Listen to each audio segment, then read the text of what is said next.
So I'm using a little different setup for this Pottermore video than I did in the previous two, in that I'm using one of my Logitech cameras placed on top of my monitor, as opposed to using the Razer Kiyo that I was using in the other videos over there on the table. And I have the Elgato green screen behind me, so that helps to take out all of the unnecessary stuff. Also, I'm doing it during the day with the window open, so that's why it's so bright. And overall, I think the image looks better than the previous videos because using the Razer Kiyo at night with nothing behind me just was not working out as well as I had hoped. I do have to remember though that the camera is up there and I keep staring at the monitor, which camera up there. The only big problem with this camera as compared to the Razer Kiyo is the Razer Kiyo does 16:9, I believe it is, whereas this does 4:3. So if I go too far, my hands get cut off. But I'll just have to make sure not to do that. And if it happens, that's why. It's because this is the edge of the camera. Know that. Anyway, roll the thing.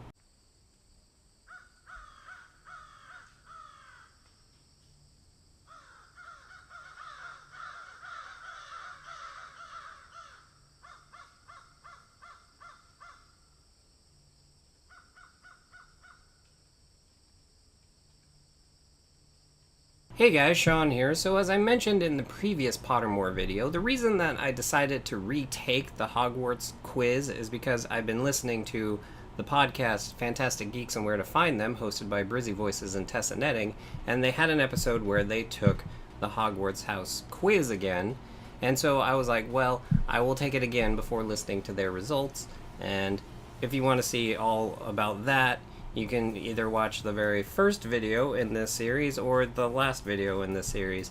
They both kind of explain everything that happened with that. Well, I just reached the episode where they took the Ilvermorny quizzes, and so I'm going to go ahead and do that now. So first, a little backstory on what exactly is Ilvermorny. You see, J.K. Rowling, when she wrote the Wizarding World of Harry Potter books, so Harry Potter 1 through 7, they all take place in England because she's a British person, so of course her books would take place in Britain. Well, not necessarily, of course. I mean, of course, writers will write stories that take place in other places. But anyway, the whole Harry Potter thing takes place in England. And so in those books, we only hear about 3 of the wizarding schools that exist in the world, and that is Hogwarts, and then the French wizarding school, which name I can't remember at this very moment, and then Durmstrang, which is the Scandinavian school. And so as these books were coming out and the whole phenomenon blew up and all that, a lot of people were asking, so what's the deal with the schools around the world? Like, because at Hogwarts, all of the students are from the United Kingdom. Like, they're either British or Scottish or Irish, it seems. So like, where do Americans go? Are there American wizards and witches? What's the deal with that? So eventually she ended up finishing all of the Harry Potter books, and then eventually they finished making all of the Harry Potter movies, and then Warner Brothers was like, no, we need more. This is too big of a franchise to just let die because you're done writing books. So J.K. Rowling took a supplementary book that she had written, which was basically just kind of an encyclopedia of various magical creatures that exist in the Harry Potter world, called Fantastic Beasts and Where to Find Them, and she ended up turning that into a script for the movie Fantastic Beasts and Where to Find Them. And so Warner Brothers now has this new property that takes place in the wizarding world of Harry Potter, and they have started a film series with that, the second one of which comes out later this year. The first one came out in 2016, I want to say, and it follows the adventures of Newt Scamander, who was a Hufflepuff at Hogwarts, and he is the writer of the book Fantastic Beasts and Where to Find Them, and essentially he is an expert when it comes to creatures in the wizarding world. And so his crazy adventures in the first movie take him to New York in 1926, and that is where we are first introduced to American witches and wizards. So before the Fantastic Beasts and Where to Find Them movie came out, J.K. Rowling put up on Pottermore a whole bunch of information that would help fill in the backstory for the movie, and one of the major parts of that was she put up the history of Ilvermorny, which is the American school for witchcraft and wizardry. So it is in Massachusetts, and much like Hogwarts, it also has 4 houses. But unlike Hogwarts, the 4 houses are named in a different way. You see, Hogwarts, the 4 houses are named after the 4 founders of Hogwarts. So Godric Gryffindor, Helga Hufflepuff, Rowena Ravenclaw, and Salazar Slytherin. The 4 Ilvermorny houses are named after the favorited beasts of the 4 founders. So there's the Horned Serpent, the Wampus, the Thunderbird, and the Puckwudgie. So it was at this moment that I started the next clip of this entire video, which is essentially the part where I end up taking the entire quiz. However, for some reason, the audio got completely screwed up. So let's go ahead and bring the footage back up, which is perfectly fine. And you will see the first thing we do here is go ahead and click on the Be Sorted and discover your house. And first thing you see is there's the chance to read the story of Ilvermorny School of Witchcraft and Wizardry as written by J.K. Rowling. But I had already sort of looked through that, and that's not what the video is about. The video is about being sorted, so we will go ahead and click on the Begin the Experience button. And the first question that comes up is, do you prefer to remember or experience? And I ended up choosing experience. The next question, my beliefs are hard won, who I am, constantly evolving, few but strong, and I ended up going with constantly evolving. Next question, what jinx would you least like to experience?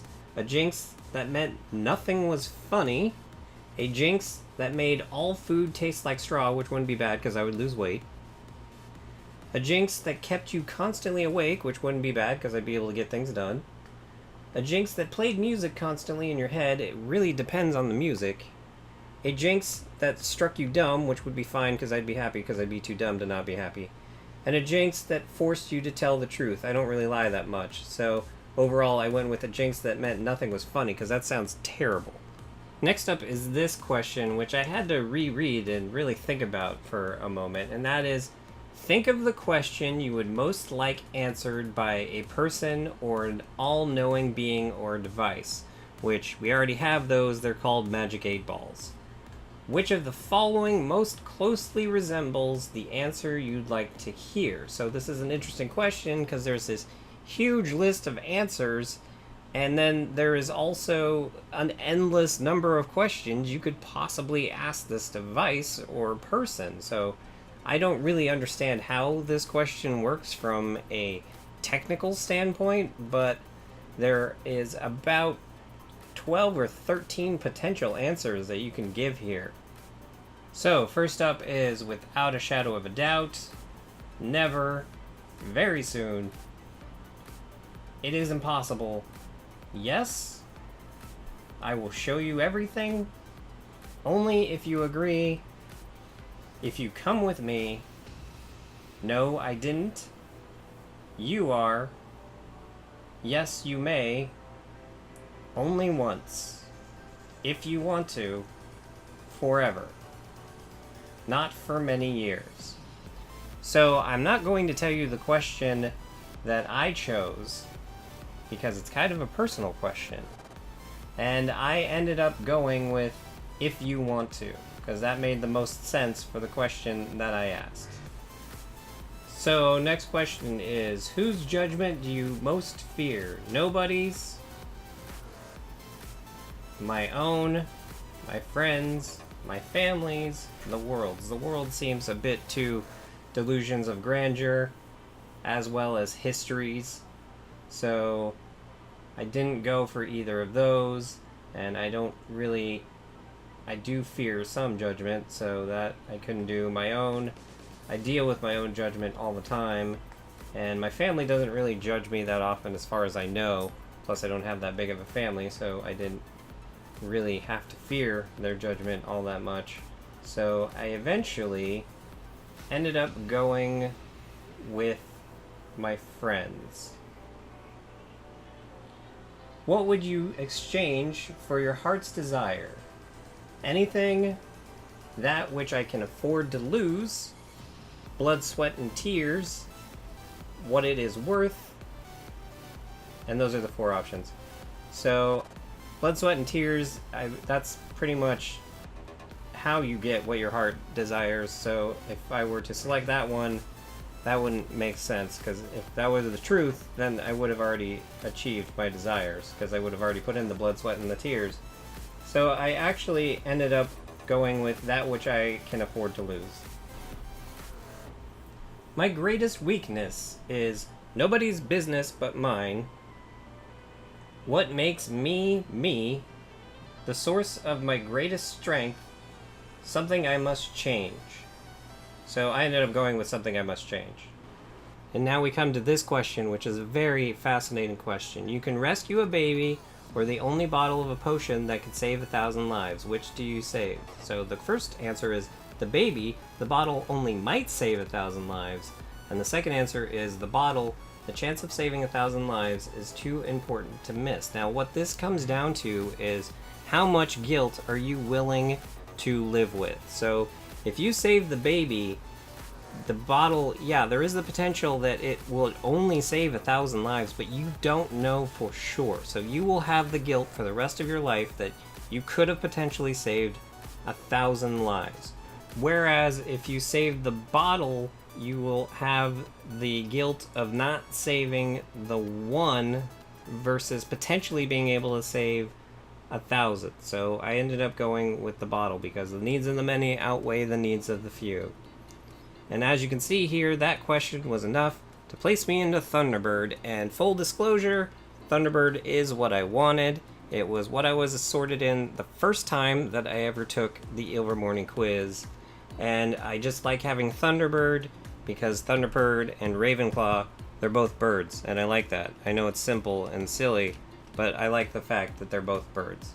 So now with that, we will go ahead and check out here. If you click on more about my house, it will take you to the page for the house. And if you scroll down, the thing that is most interesting here is the Thunderbird traits, which represents the soul and favors adventure. So that's kind of what a Thunderbird is. Do I live up to those 2 things? I don't know, but according to Pottermore, I do. So now let's go ahead and cut back to actual working audio and video.